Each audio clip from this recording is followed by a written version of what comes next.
If you are using Supabase for your backend, you can plug it straight into Antigravity and control your databases without leaving the editor.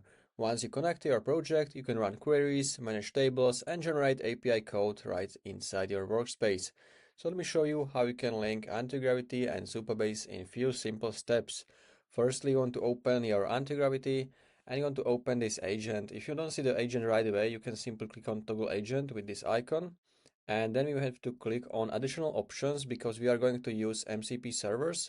So make sure to select MCP servers. If you don't know what MCP is, it's basically some kind of protocol that lets apps like Antigravity connect to external tools or services through local server. So this is extremely useful, and we can simply search for Supabase and you can see it over here. So now you just have to click on install. And if you see this issue which says unauthorized, this means we need to authorize our access. So you can do it right away from here. So if I click on refresh, nothing is going to happen. So what you have to do, you want to click on manage MCP servers over here. And then you want to find Supabase. So you can see we have this red line over here, which means some kind of error. And you want to simply authenticate this. So if I click on this, then you have to click on authenticate again from here. And this is going to redirect you to this page where you have to authorize API access for the Antigravity client. So you can see all of the permissions. You can see access to this organization. So this is my organization. I can click on authorize Antigravity client. Now we have to paste this code in our app. So paste authorization code here.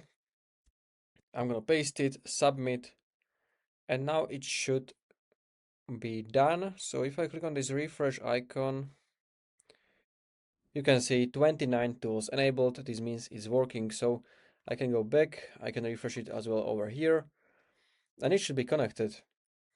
So we have 29 tools enabled over here. You can enable specific ones if you want. We have, for example, a tool which can create projects. So you can directly type in Antigravity to create new project, and it's going to create new project in Supabase. So we can test it.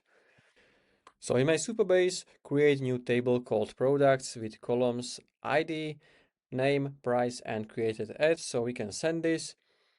And if the Supabase asks you for personal token instead this authorization, I'm going to show you as well where you can find this token. So as you can see, I've successfully created the products table, so we can check it. I have on this second screen my Supabase. I can go back to my projects and we can see this is my only project, and we should be able to see in the table editor products, and it's over here.